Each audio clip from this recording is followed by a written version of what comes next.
¿Te has imaginado alguna vez estar en la presencia del Creador del universo? Pocos en la historia de la humanidad han tenido vislumbres del trono celestial. 3 hombres, Isaías, Ezequiel y Juan, fueron transportados más allá del velo de la realidad, atestiguando la majestad divina en toda su gloria.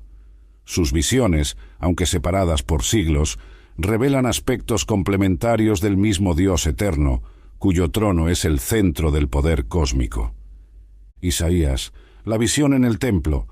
En el año en que murió el rey Uzías, el joven Isaías deambulaba por el templo en Jerusalén.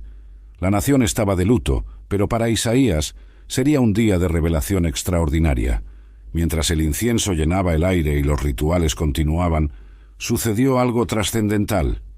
De repente, las paredes del templo parecieron desvanecerse. En lugar de ellas, Isaías contempló un trono alto y sublime, y sobre él estaba sentado el Señor. El borde de sus vestiduras llenaba todo el templo, en una exhibición de majestad que el profeta jamás había imaginado presenciar. Alrededor del trono, seres celestiales flotaban con 6 alas. Con 2 cubrían sus rostros en reverencia, con 2 cubrían sus pies en humildad, y con 2 volaban, listos para ejecutar las órdenes divinas. Sus voces resonaban en un poderoso clamor: «Santo, santo, santo es el Señor de los ejércitos. Toda la tierra está llena de su gloria». Los umbrales de la puerta se estremecieron ante la potencia de aquellas voces, y el templo se llenó de humo, señal de la presencia tangible del Altísimo.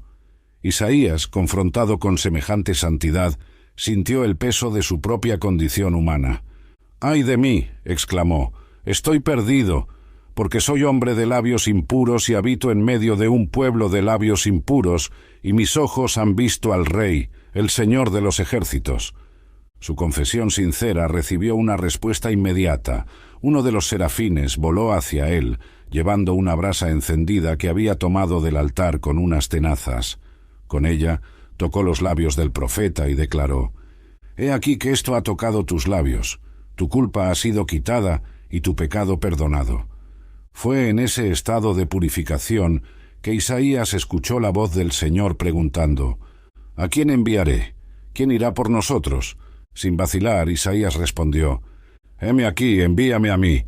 Una visión del trono divino transformó a un hombre común en uno de los más grandes profetas de Israel, encargado de llevar mensajes tanto de juicio como de esperanza. La visión del trono no fue solo un privilegio para Isaías, sino una comisión divina que cambiaría por completo su vida. Después de contemplar la santidad absoluta, nunca más sería el mismo. El contraste entre la gloria divina y su propia impureza produjo en él una conciencia aguda del abismo que separa lo humano de lo divino. El toque de la brasa en sus labios simbolizaba la purificación por el fuego, dolorosa pero necesaria. Así como el oro necesita pasar por el fuego para ser limpiado de sus impurezas, Isaías tuvo que experimentar esa purificación antes de convertirse en portavoz del Altísimo. Tras su confesión y purificación, Isaías recibió una de las misiones más difíciles jamás confiadas a un profeta. El Señor le dijo que el pueblo escucharía sus palabras, pero no las comprendería. Vería sus señales, pero no percibiría su significado. El mensaje sería claro, pero los corazones estarían endurecidos. «¿Hasta cuándo, Señor?», preguntó el profeta, deseando saber cuánto tiempo duraría esta resistencia.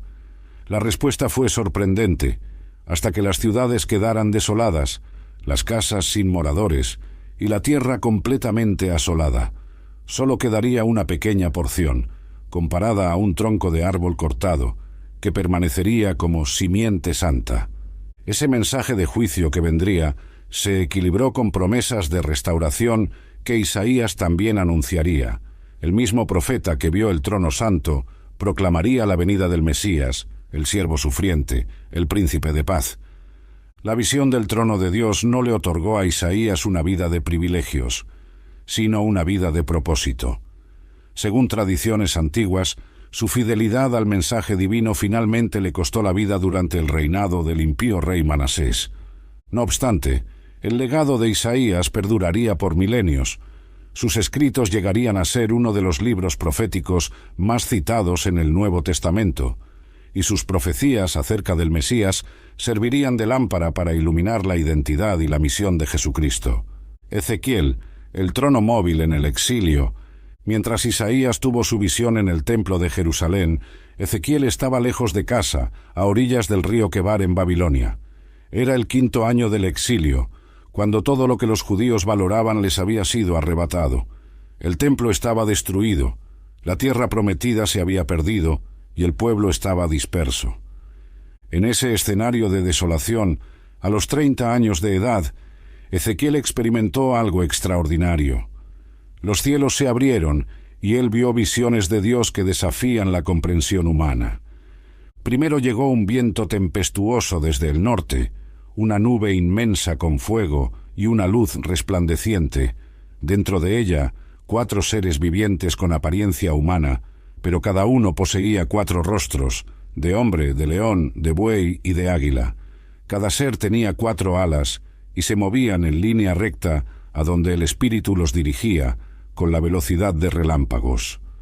Junto a estos seres, Ezequiel vio 4 ruedas misteriosas que se movían en perfecta armonía con los seres vivientes. Esas ruedas eran altas e imponentes, llenas de ojos en toda su circunferencia, simbolizando la omnisciencia divina.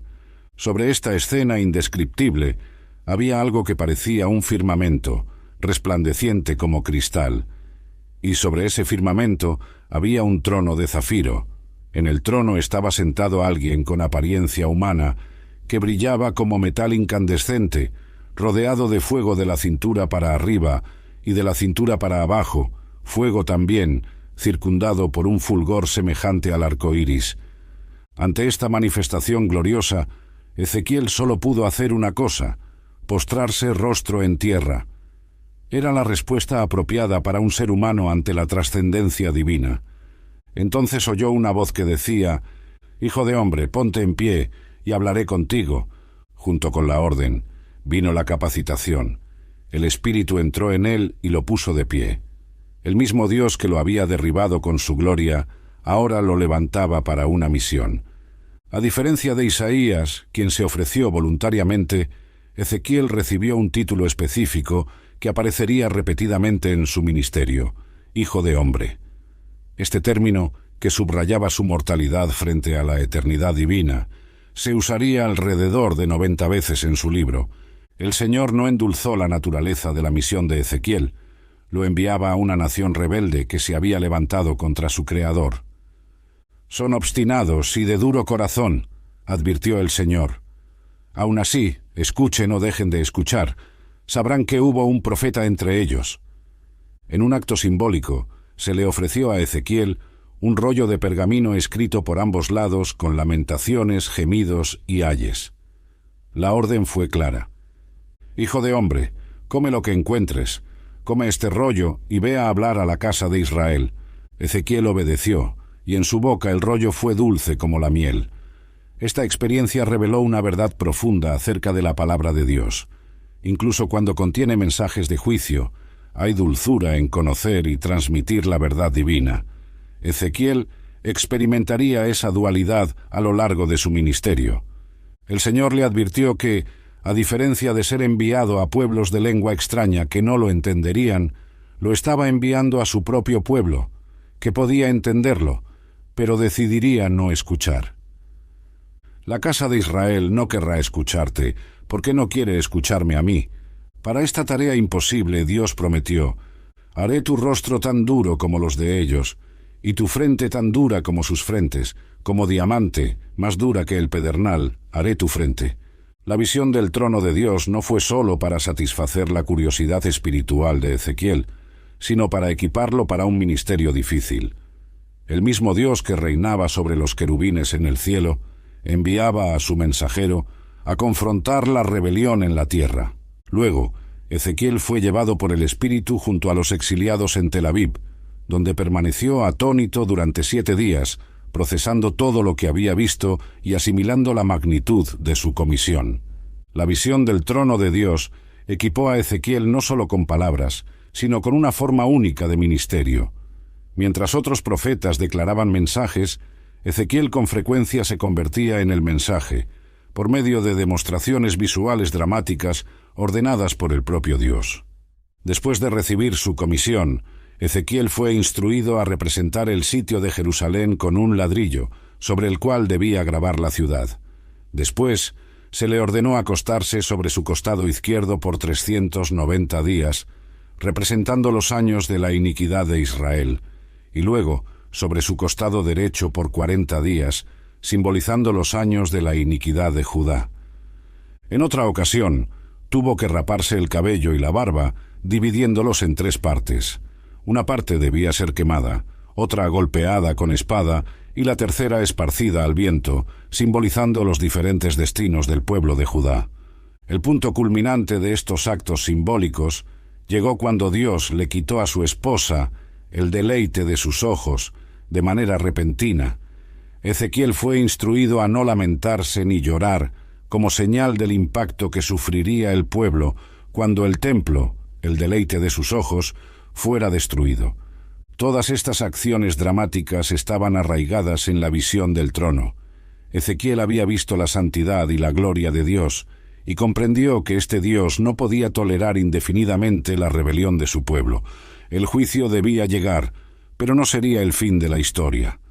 En medio de los mensajes de juicio, Ezequiel también recibió visiones de esperanza.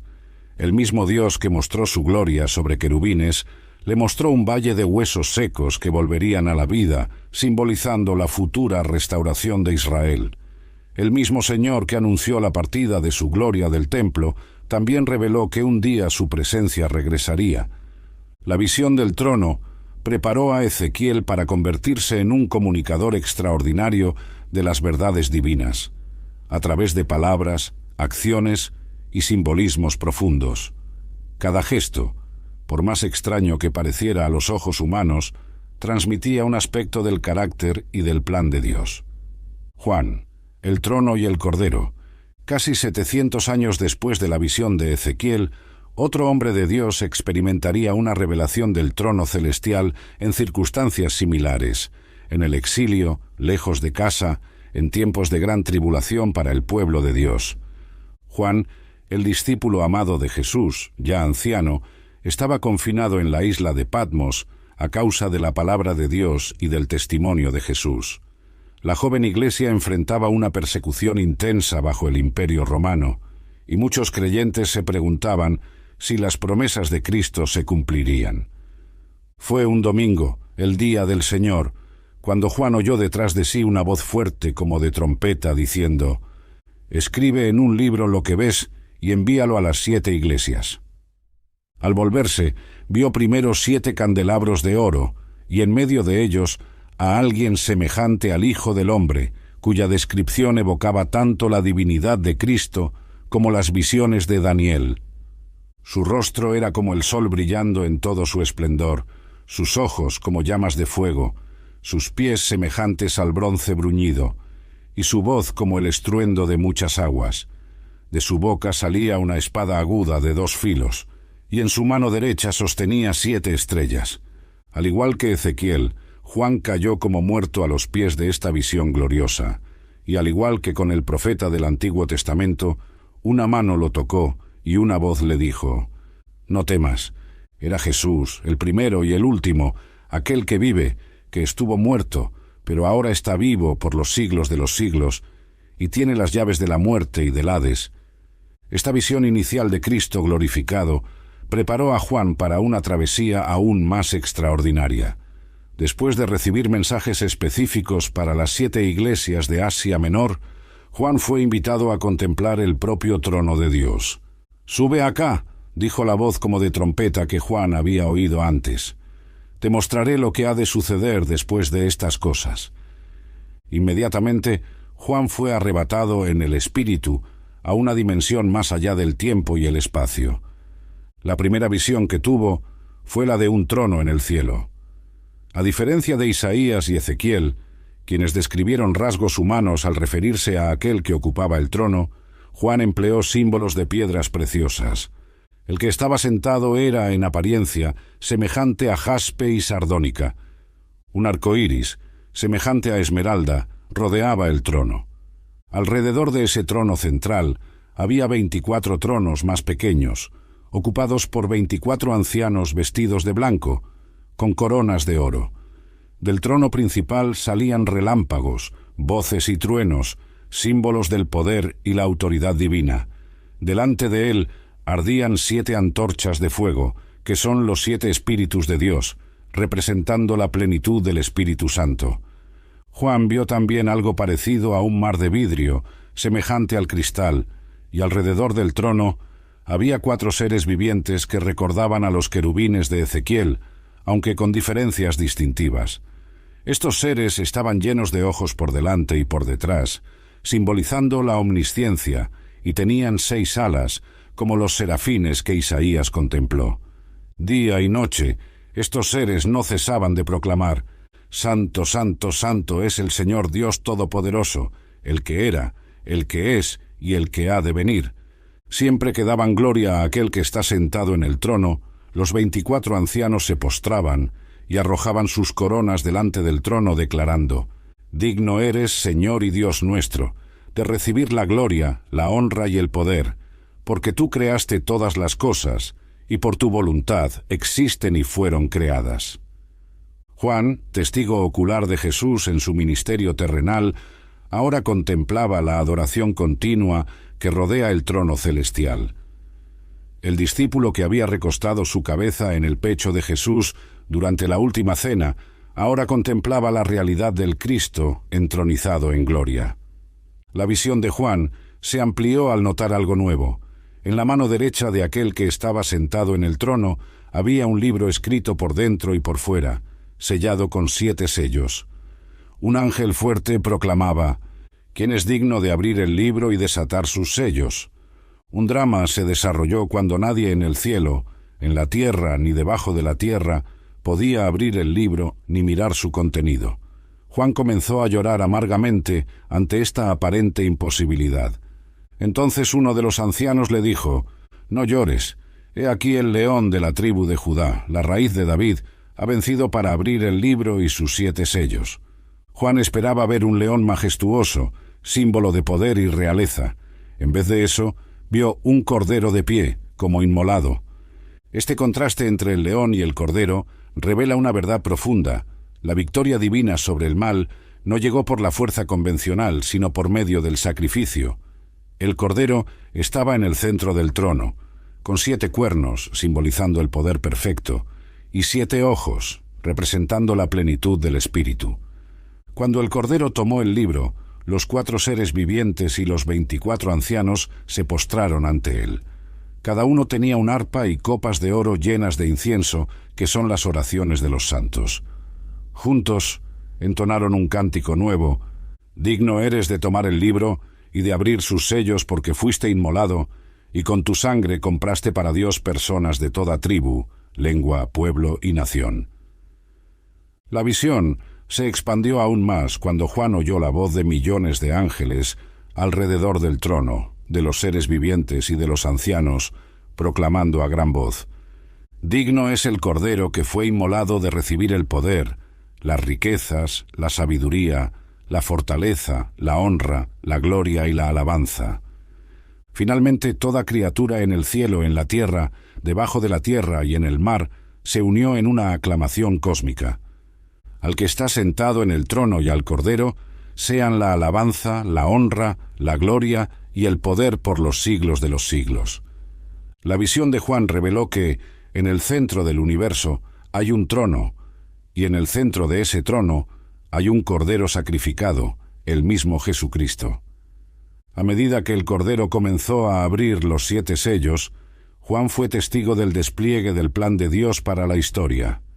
Cada sello revelaba aspectos del juicio divino que vendría sobre la tierra, desde guerras y hambre hasta terremotos y calamidades cósmicas. Después del 6º sello, hubo un interludio en el cual Juan vio a 144.000 sellados de todas las tribus de Israel, además de una multitud incontable de todas las naciones delante del trono, vestidos de blanco y con palmas en las manos. Estos eran los que han salido de la gran tribulación y han lavado sus vestiduras y las han emblanquecido en la sangre del Cordero. La apertura del 7º sello condujo a las 7 trompetas, cada una anunciando juicios cada vez más severos. Del mismo modo, la 7ª trompeta introdujo las 7 copas de la ira de Dios, el punto culminante del juicio divino sobre un mundo rebelde.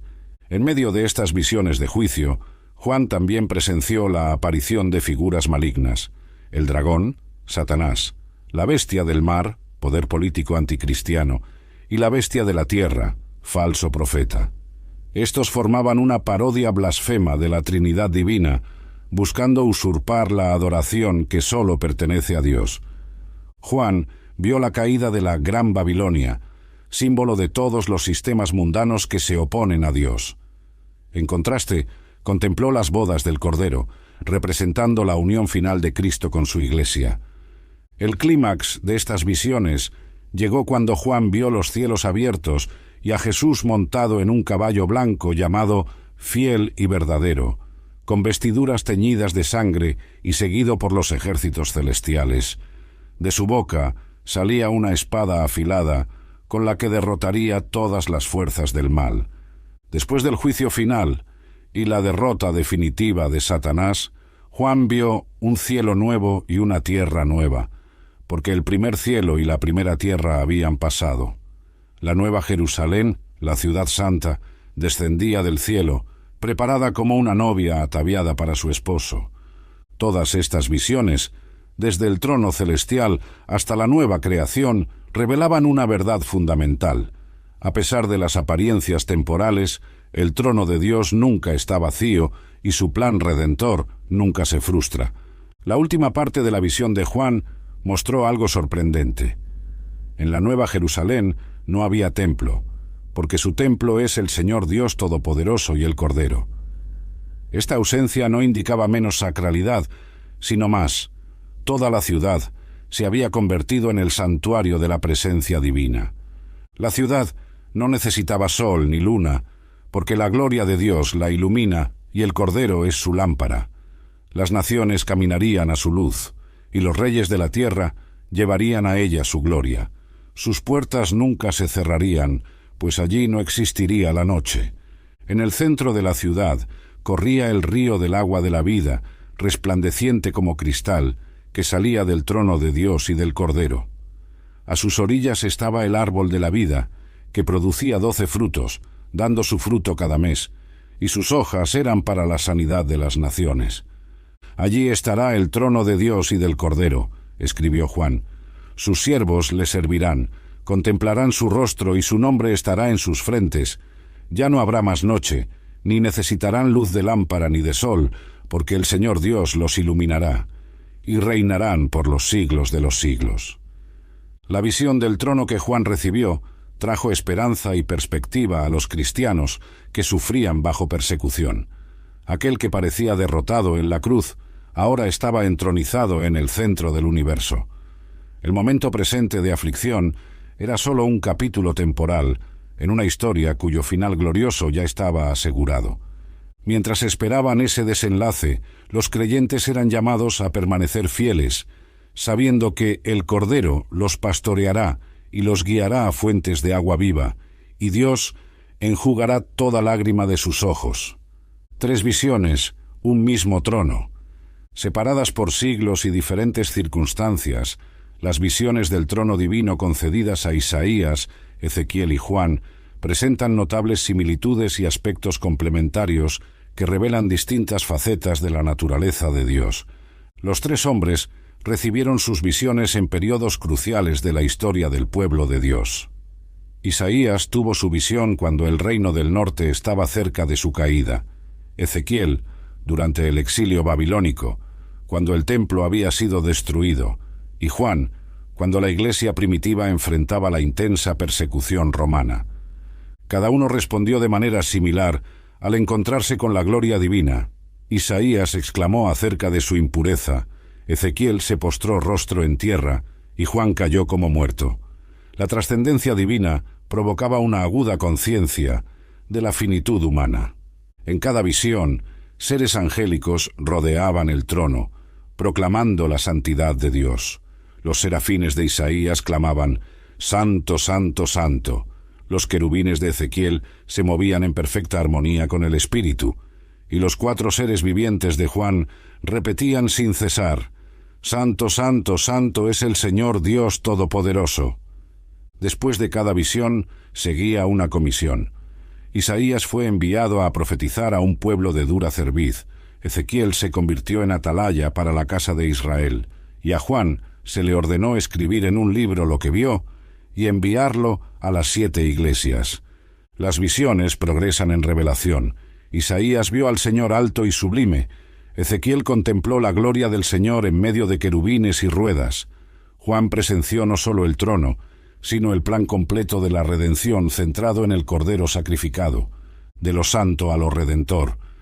La progresión de las 3 visiones del trono refleja la revelación progresiva de Dios en la historia de la salvación. Isaías, profetizando en el contexto de la antigua alianza, vio al Señor como el Rey Santo, distante y temible, cuya gloria hacía temblar los umbrales del templo. Ezequiel, en un periodo de transición, cuando las instituciones de la alianza mosaica se derrumbaban, vio el trono divino como móvil, no confinado al templo, sino capaz de moverse con los querubines, revelando que Dios podía estar con su pueblo incluso en el exilio, lejos de la tierra prometida. Juan, después de la encarnación, muerte y resurrección de Cristo, contempló el trono con una nueva perspectiva. En su centro estaba el Cordero que había sido inmolado, el propio Jesús. El Dios santo y distante que Isaías temió ahora era accesible a través del sacrificio de Cristo. La progresión también se refleja en el lugar de las visiones. Isaías vio al Señor en el templo de Jerusalén. Ezequiel contempló la gloria divina en el exilio, lejos del templo. Juan atestiguó el trono en el propio cielo.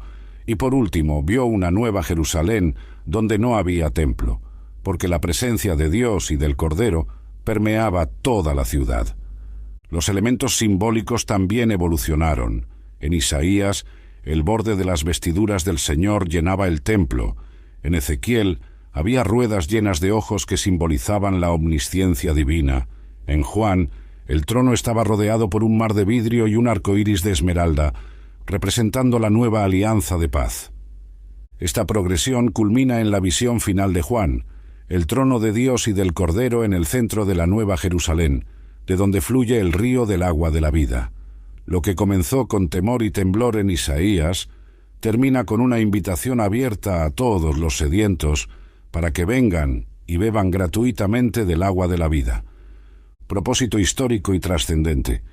Las visiones del trono concedidas a estos 3 hombres no fueron meras experiencias místicas personales, sino que tenían propósitos específicos para el pueblo de Dios en sus respectivos contextos históricos. Para Isaías y sus contemporáneos, la visión del Rey Santo contrastaba fuertemente con los reyes terrenales falibles. Después de la muerte del rey Uzías, quien había gobernado durante 52 años, el pueblo de Judá podía sentirse inquieto acerca del futuro. La visión del trono eterno les recordaba que, independientemente de quién se sentara en el trono terrenal, el verdadero rey seguía soberano. Para Ezequiel y los exiliados en Babilonia, la visión del trono móvil llevaba el mensaje de que Dios no estaba confinado al templo en Jerusalén. Su gloria podía manifestarse incluso en tierras paganas. Cuando todo lo que les era familiar se había perdido, la presencia divina permanecía con ellos. Para Juan y la iglesia perseguida, la visión del Cordero en el trono redefinía la misma noción de victoria. En un mundo donde el poder imperial romano parecía invencible, Juan vio que el verdadero poder no residía en la fuerza bruta, sino en el sacrificio redentor. El Cordero que había parecido derrotado en la cruz ganó el derecho de abrir los sellos del libro de la historia. En cada caso, las visiones del trono ofrecían una perspectiva trascendente en tiempos de crisis. Recordaban al pueblo de Dios que los poderes terrenales, por más intimidantes que fueran, eran temporales ante la soberanía eterna de Dios. Además, cada visión sirvió como credencial divina para el mensaje del profeta. cuando Isaías anunciaba juicios sobre las naciones, cuando Ezequiel ejecutaba actos simbólicos extraños, o cuando Juan escribía sobre bestias y copas de ira, sus contemporáneos podían recordar: este hombre estuvo en la presencia del Altísimo, su mensaje merece ser escuchado. Transformación personal. Cada uno de los 3 hombres que contempló el trono divino fue profundamente transformado por esa experiencia. La visión no fue solo algo que presenciaron, sino algo que los remodeló internamente. Isaías, quien al principio exclamó sobre su impureza, se convirtió en uno de los profetas más elocuentes de la Biblia. Después de que sus labios fueran purificados con la brasa ardiente, habló con autoridad tanto a reyes como al pueblo común. La visión de la santidad divina infundió en él un sentido de urgencia moral que atraviesa todo su libro. En el caso de Ezequiel, la visión del trono lo preparó para un ministerio de resistencia extraordinaria. Mientras otros profetas proclamaban mensajes por periodos más breves, Ezequiel se mantuvo firme durante décadas en el exilio. Su familiaridad con la gloria divina le permitió soportar burlas, rechazo e incluso la pérdida personal de su esposa sin abandonar su vocación profética. Juan, anciano y exiliado en Patmos, fue revitalizado por su visión del trono celestial. En lugar de terminar sus días en desaliento, produjo el libro de Apocalipsis, que sería ancla de esperanza para generaciones de cristianos perseguidos. La perspectiva de la eternidad transformó su interpretación del sufrimiento presente. En cada caso, la visión del trono produjo una combinación de humildad y valentía. Humildad ante la majestad divina, reconociendo la propia insignificancia, y valentía para proclamar la verdad sin importar la oposición humana. Como más tarde dirían Pedro y Juan ante el Sanedrín, es más importante obedecer a Dios que a los hombres. Vislumbrar lo invisible. Las 3 visiones del trono demuestran que la realidad espiritual es más sustancial y duradera que el mundo material que habitamos. Por breves momentos, el velo que separa estos reinos fue levantado, permitiendo a estos hombres contemplar lo que normalmente permanece oculto. El autor de Hebreos afirma que Moisés perseveró como quien ve al invisible. De manera similar, Isaías, Ezequiel y Juan recibieron destellos de esa realidad invisible que sostuvo su fe en circunstancias adversas. Isaías tuvo que ministrar durante los reinados de reyes impíos como Acaz. Ezequiel enfrentó la desesperación de los exiliados que lo habían perdido todo. Juan presenció la persecución creciente contra la Iglesia. En cada caso, la visión del trono eterno les proporcionó una perspectiva que trascendía las circunstancias inmediatas. Esos destellos de lo invisible no eran sólo para consuelo personal, sino para ser compartidos. Las visiones quedaron registradas en textos sagrados que han sostenido la fe de millones de personas a lo largo de los siglos. Al leer sobre el trono de Dios en las Escrituras, somos invitados a contemplarlo con los ojos de la fe, aunque no tengamos la misma experiencia visionaria directa. Las visiones también revelan que hay más continuidad que diferencia entre el cielo y la tierra. El mismo Dios que gobierna en el cielo ejerce su soberanía sobre los asuntos terrenales. Las oraciones ofrecidas aquí son presentadas como incienso ante el trono. La justicia que anhelamos aquí será consumada plenamente allí. Respuestas de adoración y misión. La forma en que Isaías, Ezequiel y Juan respondieron a la visión del trono establece un modelo para nuestra adoración. Aunque no tengamos sus experiencias visionarias, podemos adoptar sus actitudes al acercarnos a Dios. Primera conciencia de la santidad divina y de nuestra propia indignidad. Isaías clamó: «¡Ay de mí, que soy hombre de labios impuros!». Juan cayó como muerto. Ezequiel se postró rostro en tierra. La verdadera adoración comienza con la conciencia del abismo entre la perfección divina y nuestra imperfección humana. Segundo, reconocimiento de la gracia redentora. Isaías experimentó purificación a través de la brasa del altar. A Juan se le dijo: «No temas». Ezequiel fue puesto en pie por el Espíritu. El temor inicial ante la santidad divina se ve equilibrado por el asombro ante su amor redentor. Tercera, disponibilidad para el servicio. «Heme aquí, envíame a mí», respondió Isaías. A Juan se le mandó escribir lo que vio. Ezequiel recibió una comisión como atalaya. La verdadera adoración siempre conduce a la misión. Las liturgias de las tres grandes tradiciones monoteístas, judaísmo, cristianismo e islam, incorporan elementos inspirados en las visiones del trono, particularmente el trisagio, 3 veces santo, de los serafines de Isaías. Al entonar «Santo, Santo, Santo», nos unimos a la adoración celestial que estos profetas presenciaron. La visión de Juan, en concreto, nos enseña que la adoración cósmica está centrada en el Cordero que fue inmolado. Nuestra adoración terrenal también debe tener este foco, no solo en la majestad y el poder de Dios, sino en su amor sacrificial manifestado en Cristo. Soberanía en la historia. Las visiones del trono revelan que, a pesar de las aparentes victorias temporales del mal, Dios permanece soberano sobre la historia humana. Este tema es especialmente claro en el contexto histórico de cada visión. Cuando Isaías recibió su visión, Asiria se alzaba como la superpotencia dominante del cercano Oriente. En pocas décadas, el reino del norte sería destruido y Judá se convertiría en un estado vasallo. No obstante, la visión del trono recordaba que por encima del trono asirio estaba el trono del Señor de los ejércitos. Cuando Ezequiel contempló la gloria divina, Babilonia había conquistado Jerusalén, destruido el templo y exiliado a la élite de Judá. A los ojos humanos, el Dios de Israel parecía derrotado por los dioses babilónicos, pero la visión mostraba que el Dios de Israel no estaba confinado al templo. Su trono móvil operaba incluso en la tierra del exilio. Cuando Juan recibió el Apocalipsis, el Imperio romano estaba en la cúspide de su poder, y los cristianos eran una minoría perseguida que parecía impotente. Sin embargo, la visión del trono celestial reveló que el verdadero gobernante del universo no era César, sino el Cordero. En cada caso, las visiones ofrecían una interpretación teológica de los acontecimientos históricos contemporáneos. Mostraban que, detrás de lo que ocurría en la arena política visible, existían realidades espirituales invisibles. Los imperios terrenales surgían y caían, pero el trono de Dios permanecía inamovible. Esta perspectiva trascendente sigue siendo relevante en la actualidad. Al presenciar crisis globales, cambios geopolíticos o persecución religiosa, la visión del trono nos recuerda que la historia no está determinada únicamente por fuerzas económicas, militares o políticas, sino que en última instancia está en manos del Dios soberano. El sufrimiento y la visión del trono.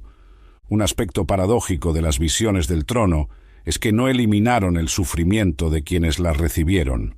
Por el contrario, en algunos casos lo intensificaron, al encomendarles misiones difíciles.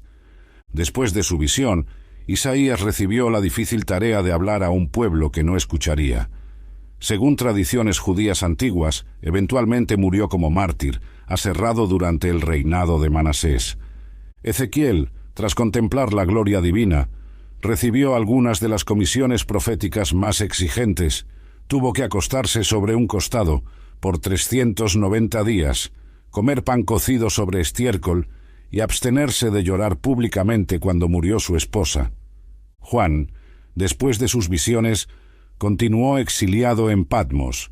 Aunque su visión anunciaba el triunfo final del Cordero, también mostraba que la Iglesia enfrentaría grandes tribulaciones antes de ese glorioso desenlace.